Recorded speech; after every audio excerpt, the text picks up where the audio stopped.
In 5th grade, I underwent many different evaluations, and the results came back something like this: ADHD, auditory processing disorder, specific learning disabilities in reading and writing, executive dysfunction.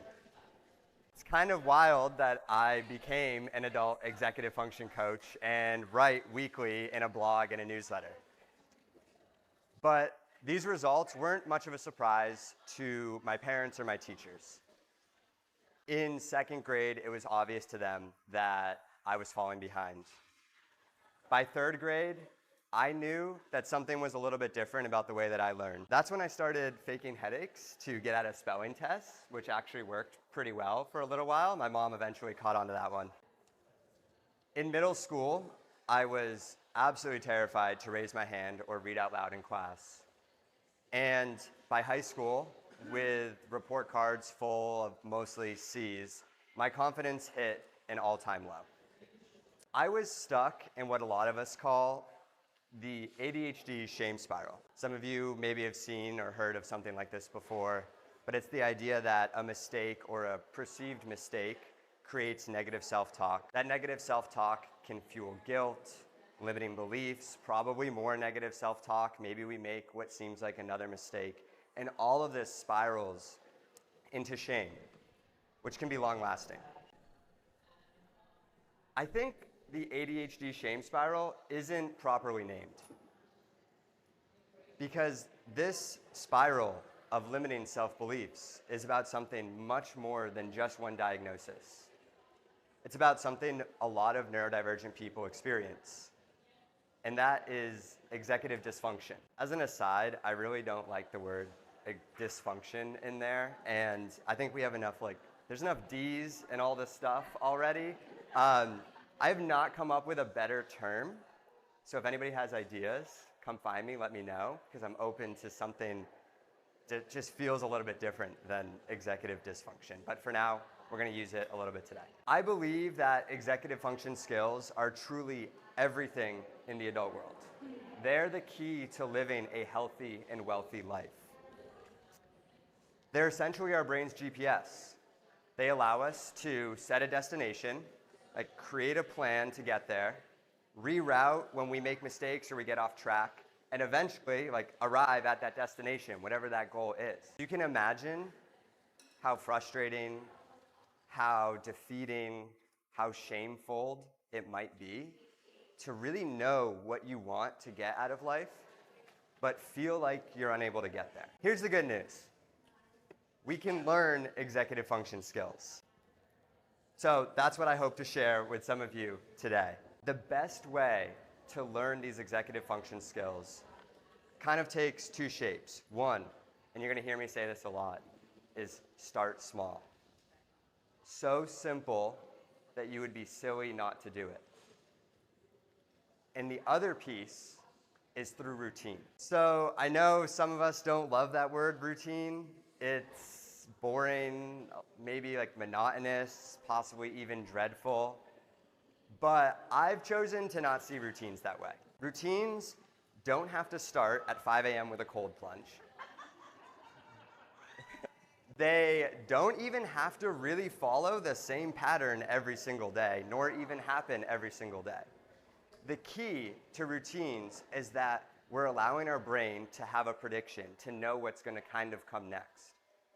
Because when our brain is able to make that prediction, we're more emotionally regulated, which is an executive function skill. And when we're most emotionally regulated, we're able to think most logically, most clearly, and make decisions that we end up being really proud of. Before we dig in, I have a challenge for all of you during this presentation / throughout the rest of today.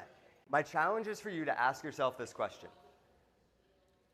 What is one small yet intentional routine that could improve your executive function skills? We have an amazing opportunity this weekend. There are so many incredible speakers and great ideas, and you're meeting so many people. This is an awesome opportunity, an awesome moment to try to take one small, simple step in creating a routine that's going to make your life a little bit happier, a little bit better. So keep this question in the back of your mind, and I'll keep coming back to it at different stages throughout the presentation. Like Sean said, like I'm really passionate about executive function, and part of it is because of like my personal experience, my journey, and the amazing support that I had along the way. But I really believe these skills are the key to living this healthy and wealthy life. Our executive function skills, as I kind of hinted at before, allow us to set and achieve goals. They allow us to manage our time, but they also allow us to communicate effectively and build and maintain meaningful relationships. They allow us to spend, save, and earn money in a way that we want. And they help us manage stress and our emotions. It's literally everything, all the time. Right now, you're using your executive function skills. The skill of working memory is used in conversation. So you're listening, you're processing what's being said, you're maybe asking yourself questions and making considerations, possibly responding. The tricky thing is that a lot of these skills don't come naturally to neurodivergent adults. As I said before, the good news is we can learn them, and we can do it through routines. But we aren't really taught any of this in school, which is kind of crazy. Like whether it's high school or college, we're not really set up for success for the adult world when it comes to executive function. Like, did a teacher ever run a class and talk about pillars that you could create in your life to have strong mental and physical health? Probably not. Did anybody walk you through potential ways and strategies that you could plan your day, kind of give you a chance to test them out and see what works with your brain, so that way you don't feel super overwhelmed or anxious when you wake up in the morning? Most likely no. And did anybody ever give you a reading or watch a video or do something on the true causes of procrastination? Which I really think is a key one for students to learn. We aren't set up for success. As neurodivergent adults who might have some just natural executive function gaps, which can be filled in many ways, we're basically, like when we leave high school or college, I imagine it like being thrown into the deep end of a swimming pool. You have one arm floaty on, and you have the knowledge of how to doggy paddle. So you can keep yourself afloat, but you're not actually swimming. I want to start by offering you just a second arm floaty. So this way, you don't have to try to doggy paddle and splash around in the deep end of the pool. You're able to float calmly and make some decisions from there. We're going to start with what I call the 5 pillars. So our first pillar is sleep.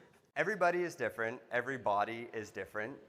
So it's really important to start to figure out how much sleep we all need. But the average adult needs somewhere between like 7 and 9 hours. The reason sleep is so important is because a lot of studies have shown a direct correlation to lower quality or less sleep and our executive function skills. When we get less sleep or have lower quality sleep, it becomes more difficult to focus. It becomes much more difficult to regulate our emotions. It becomes more difficult to manage our time. All of our executive function skills are impacted directly by our quality of sleep. So I have a question for you, something to consider for a moment.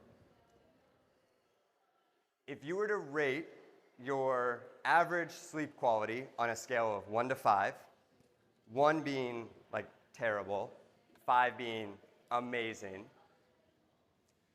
what would you rate yourself? And some of you can show. Awesome, thank you. And if you don't want to hold it up, that's totally fine. I'm of late been a 3. Okay, so maybe we're identifying a potential routine that you could work on. This might be something you want to commit to after this weekend. So the next question to ask yourself: what is one small, simple action you could take that would raise that score by 0.5?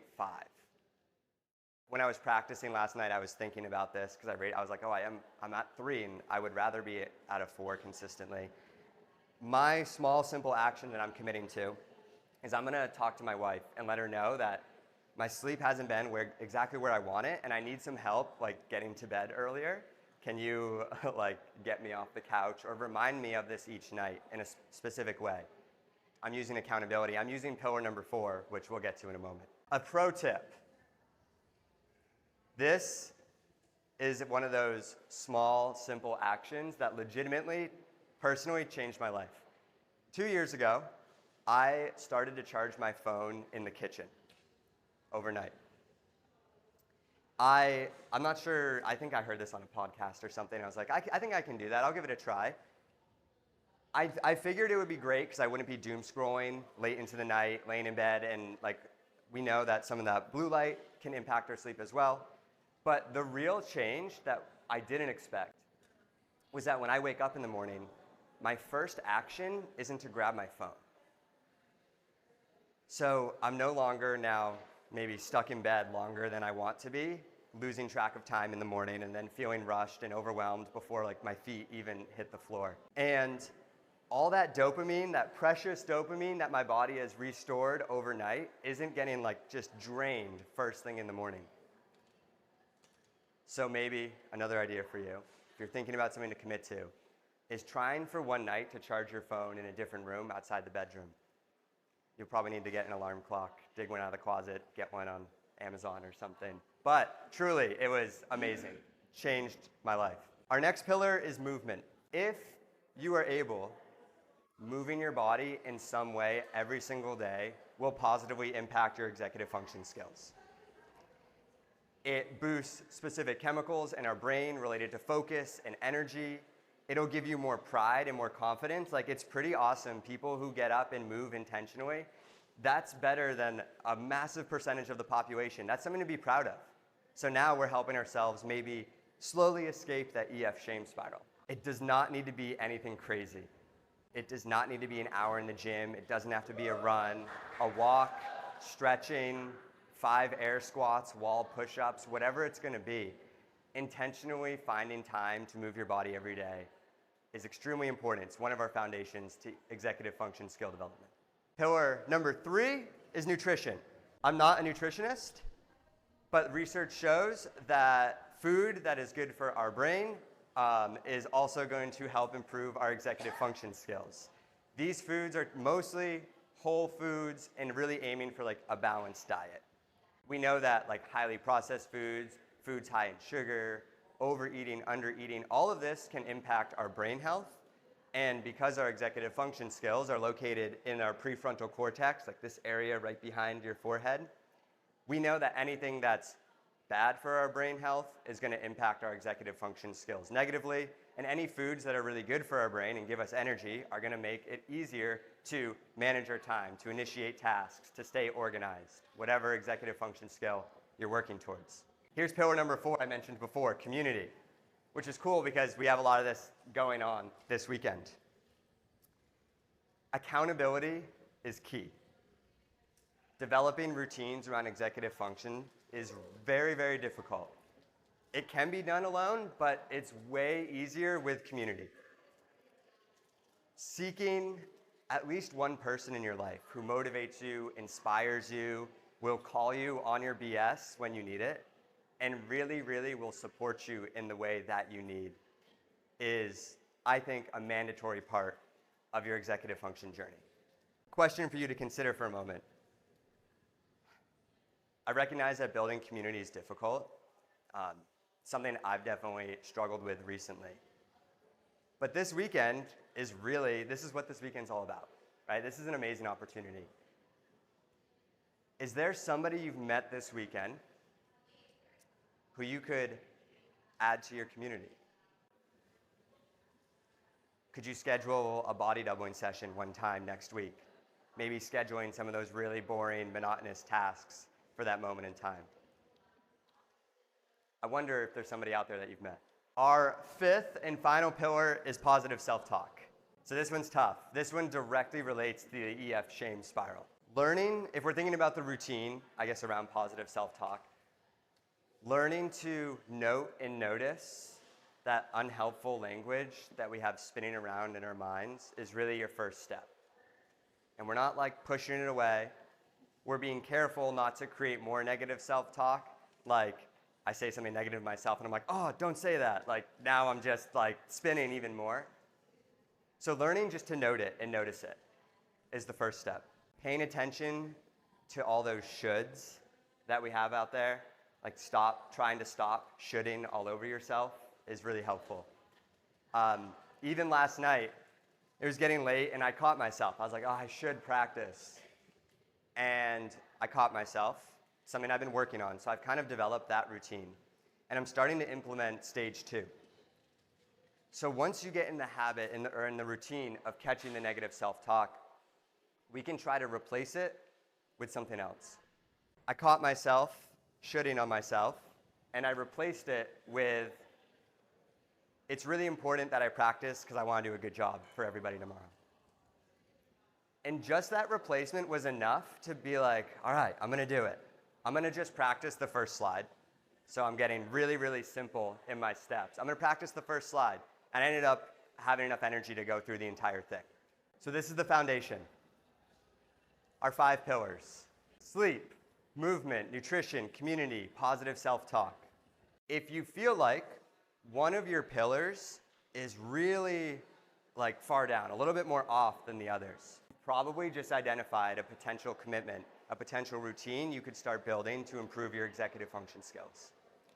Because if you think about these pillars, like they're never going to be perfect. They're always going to be probably a little bit unbalanced. But if one of them or 2 of them are really off, like imagine a house built on these pillars, it would be like this, right? And then imagine trying to like eat dinner or put something inside of that house. It's just like sliding. So in a moment, I'm going to share 2 stories from 2 clients I worked with. But what you're going to learn is that these strategies and routines they implemented, we only put into play once these 5 pillars were like pretty solid. This is always our starting point. This is the foundation that we can build other executive function skills upon. So this is Max. I was getting really frustrated with the Canva stick figures, so I chose to draw them. And my wife, who's a creative director, was making fun of me, but this is what we got. So this is Max. On a serious note, Max, when we started working together, was a self-proclaimed hot mess. Thank you for the title to the presentation, Max. He is the caregiver of his 90-year-old mom. He's a father. He has a full-time job. Kind of a lot going on. His to-do list was, I say, a mile long. When he showed me, it was like, I think it was 4 pages front and back with like size 10 font written into it. Just extremely overwhelming. He felt like he had absolutely no control over his day. And on top of that, he just had to move his mom into a different house. And so his home was now piled high with boxes. I asked Max the magic wand question. I said, Max, if I could wave a magic wand in 90 days, we were having a lunch celebrating an amazing accomplishment, what would we be talking about? And he said, if I could just turn on my internal moderator and figure out a different way to get things done, I wouldn't feel like every day is a complete waste of time. So immediately I had some ideas, but I also knew that Max is not a morning person. So I asked him, I was like, what if we looked at the way that you end your day and started there? And he was open to it. So we created his final 15. As a heads up, in a moment, I want to give you all a chance to kind of start practicing this if you're interested. So you'll be able to do this like on your phone, on a piece of paper. It's really like brainstorming. Doesn't have to be anything super fancy. Final 15 is an end of day routine for Max. It's his wind down. The goal was to build in a pause button. A moment for him to just slow down. We were aiming for him to be able to disconnect from work and also feel very prepared for tomorrow. This is where you guys get to join me for a moment. So the first step in building Max's final routine started with a brainstorm. He took out a Google Doc and I asked him these 4 questions. And I just said, Max, just like, I call it word vomit. All the ideas, even the ones that you think are terrible, get them on the page. Let's just get all the ideas out. So I asked him these 4 questions. Question 1 is, and this will be your chance, everyone, to think about this for a moment. What are my closing tasks? Personally, I would need much more time to like get out my ideas right now. I'm going to move on to question number 2, but feel free to take pictures and stuff like that. And I have a way of sharing these with all of you at the end too, if you'd find that helpful. Question number 2, as we think about final 15, what's going to help me wrap up my day, is how will I prioritize my 3 most important tasks for tomorrow? I call these MITs, most important tasks. This brings in a whole nother executive function skill of prioritization. It's really complicated, and I wish we had time, because I'm definitely an executive function nerd, to talk about prioritization, and I don't right now, but if you have questions, like, come and find me, and we can brainstorm some ideas. Because I recognize this question is like very layered, it's not so simple. Number 3 is what will help me prepare for tomorrow. For me, that one is check your calendar and make sure there are reminders set for 15 minutes and 5 minutes before for every single thing. And also pay attention to those like random like dentist appointments that happen every 6 months, or things that maybe are a little bit out of my typical day or my typical week. And then lastly, I think this is the most important one. What physical transition will indicate my workday is over? This is the piece that allows us to hopefully disconnect from work. This is Max's final 15. Full transparency, it took 2 weeks for him to nail this thing. Max was open to becoming a scientist. We created a plan, we created an idea. He tested it out for 5 days. He came back and was like, Eric, this is what worked, this is what didn't. We revised, we tweaked it, we tested it again. And after 2 weeks of tweaking and retesting, he nailed it. He had it locked in. 15 minutes, and Max was able to go through 5 steps. His looked like a master to-do list update, so that list front and back with all the stuff. We actually kept using it in some way. That's his master to-do list. He then would check his calendar. He then would look at the master to-do list and identify his 3 MITs and write them on an index card. The master to-do list was then put away, out of sight. He did not want to look at it throughout the day. It is really overwhelming. Looking at it's not going to help us. But having 3 things on an index card on his desk felt much more manageable. Steps 4 and 5 were his physical transition. So he'd stand up, he'd turn off the lights in the second bedroom that was his office. He would close the door, and his workday was over. So this was his way of giving himself a moment, a physical movement to let go of everything at work that was stressing him out and focus on something, hopefully, that would bring him a little bit more joy, like spending time with his son, or I think they were reading some book together. So his goal was to read with his son after work. Today, there's Max, new stick figure. So this is Max today. So he honed his final 15. He has this routine in place for most work nights. He has a greater sense of control over his day because he's been able to find a way just to plan and prioritize in the evening. And what's really cool, and what I didn't expect, is that this started to spin out into other really cool small wins for him. He canceled 10 unnecessary subscriptions. He also slowly started to declutter all of those boxes. Because in time, that master to-do list where it had declutter or whatever he had written on it for the boxes, eventually, put away one box became an MIT and was on that white index card for him. And most importantly, most impactfully, is he just had more time for himself, more time for joy. At the end of our time working together, I asked Max what his big takeaway was, and he said, when you pause and plan, you give yourself a chance to choose, which was really cool. And thank you again, Max, for helping me with this presentation, because I don't think I could have come up with that. So sometimes planning and prioritizing aren't the executive function skills that are getting in the way. I worked with another client that we'll call Paul, and they were really good at planning, but they weren't good at getting started.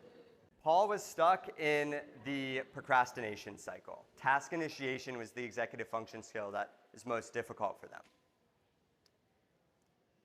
He had gotten to a point where he did not trust his own word. During one of our sessions, he said, I know I'm good at planning. I can make a plan that feels and looks realistic, but deep down, I know I'm not going to do it. He was falling behind in coursework. He was falling behind at work. He was deep in that executive function shame spiral. Paul is not lazy at all. He does jujitsu like 4 or 5 times per week. But there was one day where I heard him say that limiting self-belief that I think a lot of us have either been told or maybe said to ourselves. He was like, I'm just lazy. I can't trust my own word. I'm not going to do it. I know deep down it's not going to happen. So I asked him, I was like, I want to challenge you on that. What if you're not lazy? And what if you just don't yet understand the true causes of procrastination? He was open to learning a little bit more, and we created a routine to help him get started. I was going to ask all of you, do any of you know what the true causes of procrastination are? But yelling that out probably is not a good idea with other people around. Procrastination is caused by emotion. This is the first step in breaking the procrastination cycle.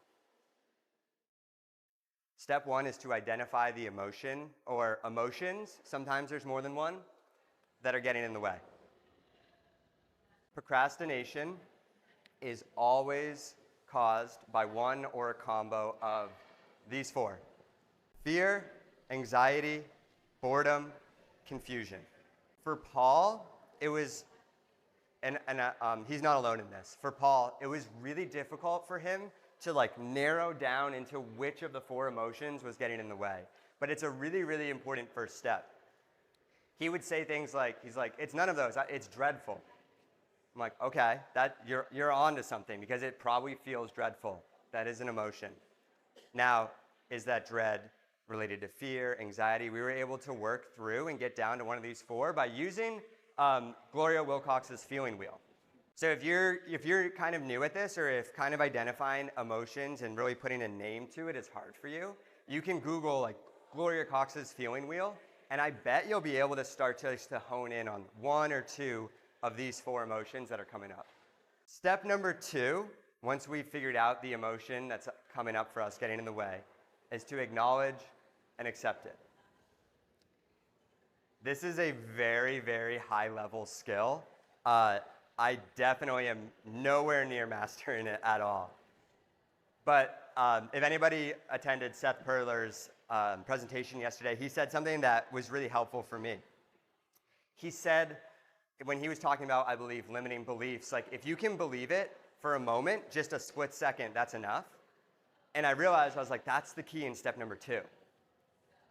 So if you can just acknowledge and accept the emotion, because there's nothing wrong with feeling that way. Truly. It's just the reality of how we're feeling at that time. If we can acknowledge and accept it for a split second, that's going to be enough to get you to step number 3. And that's to pull a tool from your toolbox that's intentionally designed to manage that emotion. I'm going to share with you Paul's toolbox in a moment. He has 2 tools for each emotion. Do not work all the time. Some of them might work for you, some of them might not. The key is to kind of play around with it, get curious, get creative, and figure out what are the tools that are going to help you get started. When fear comes up, Paul focuses on starting, not finishing. He reminds himself to make that first step so simple that he would be silly not to do it. And also to kind of get messy and just start anywhere. If he can figure out if the first simple step is open the computer, great, open. For him, he's accepting that I might be starting in not quite the right spot, but starting is better than sitting here. And so I'm going to make it so simple, I'd be silly not to do it. If that doesn't work, because it doesn't always, Paul takes a step back and tries to recognize the story that he's telling himself and untangle it from what's actually happening. We designed 4 questions to help him untangle the story that he's telling himself. And I did not put them on a slide, but I have them at the end on a QR code for all of you. And just for time's sake, that's probably going to be the best way to check it out. They're pretty deep questions. They take some time, and they're really, really cool and powerful. So I'll encourage you to check them out at the end. Anxiety. Paul's first strategy was to move his body. Like pillar number 2, it does not need to be anything crazy. It can be a walk. It can be stretching. It can be air squats. Anything that would just get him up and moving. His other strategy was connected to breath work. Have any of you heard of box breathing before? Yes. A bunch of you. Awesome. I was doing this over there before coming up. Box breathing, it looks like this. I'm going to over-exaggerate it so you all can maybe get a sense of what it looks like, but it can be done in such a way that no one would know you're doing it. It starts with breathing in for 4 seconds, holding for 4, breathing out for 4, and holding for 4. And you can do it for 2 seconds or 3 seconds. Make up your own rules. It's whatever is going to actually help you. 4, I think, is like the more standard one. What's really cool, like I said, is you can do it in a way that nobody's even aware that you're doing it. You can do 3 rounds of box breathing in less than 1 minute, which is really great. And the reason that box breathing and the physiological sigh really help with anxiety is because when we're anxious, our heart rate and our breath rate have risen. They've increased. When we box breathe, we're forcing our breath rate to decrease, and then in turn, we force our heart rate down. So there's a real, there's a lot of science behind how this type of breath work really just can change our heart rate and breath rate and make a difference. Again, maybe just for a moment, just enough to get started. The next one's the physiological sigh. Anybody heard of this one? A few of you. Awesome. Okay. So we'll try this together in a moment, but I'll show you again what it looks like.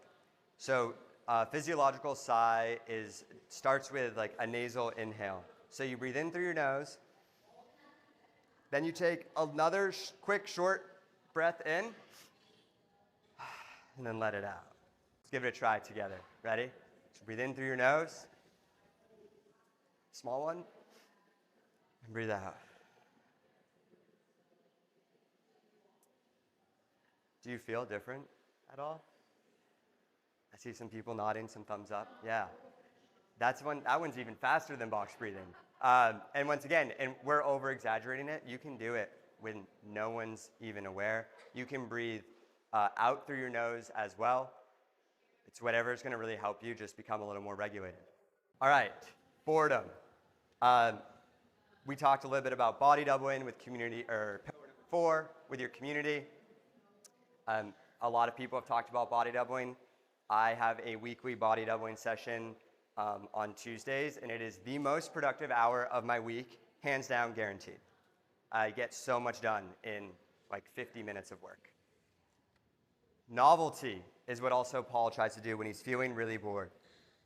So whether it's working at a different spot in his home, going to a coffee shop, putting on an album that just came out from his favorite band, something that's going to switch it up and make the task feel a little bit different sometimes is enough to get him started.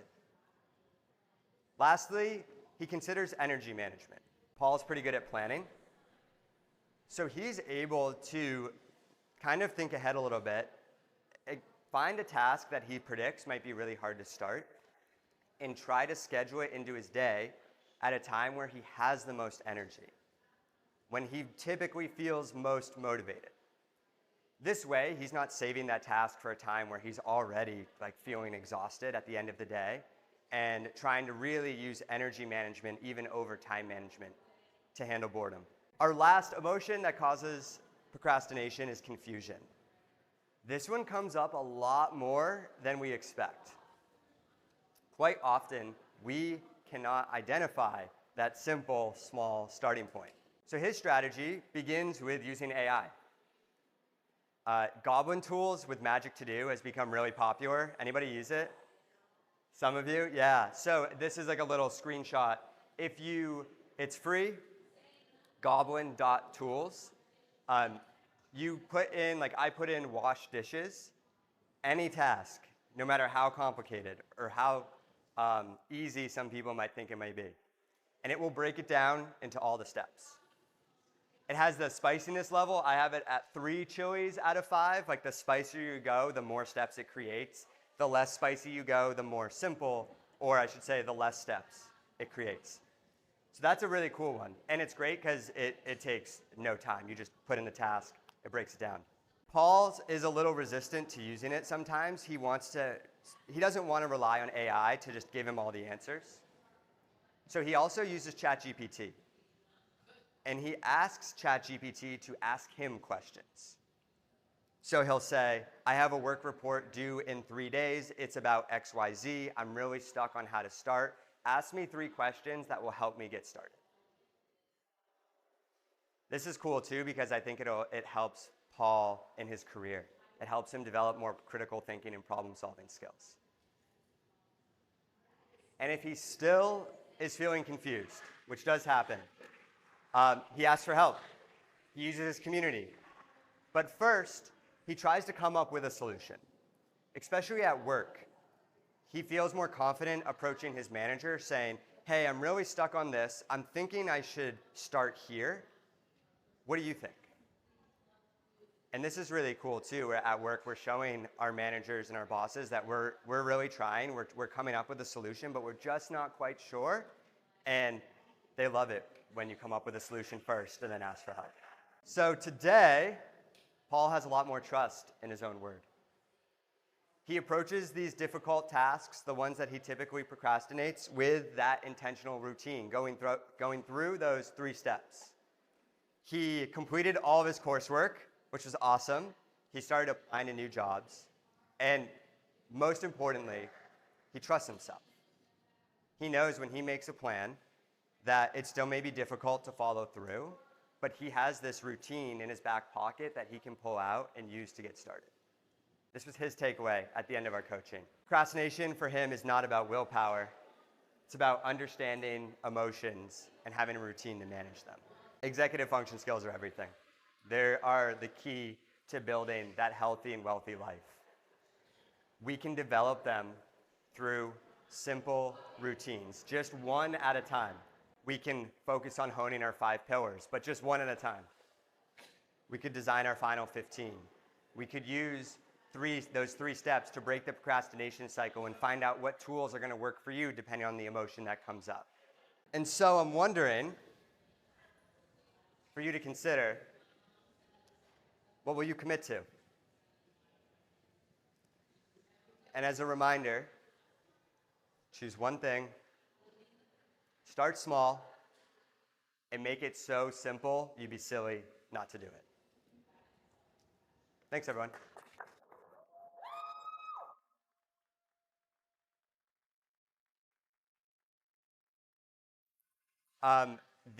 So the QR code will bring you to a section of our website that has a lot of different resources, but you'll find those questions to manage like the limiting beliefs to overcome self-doubt. You'll find a template with the steps for the final 15. Everything I talked about, you'll find on there, as well as some other stuff.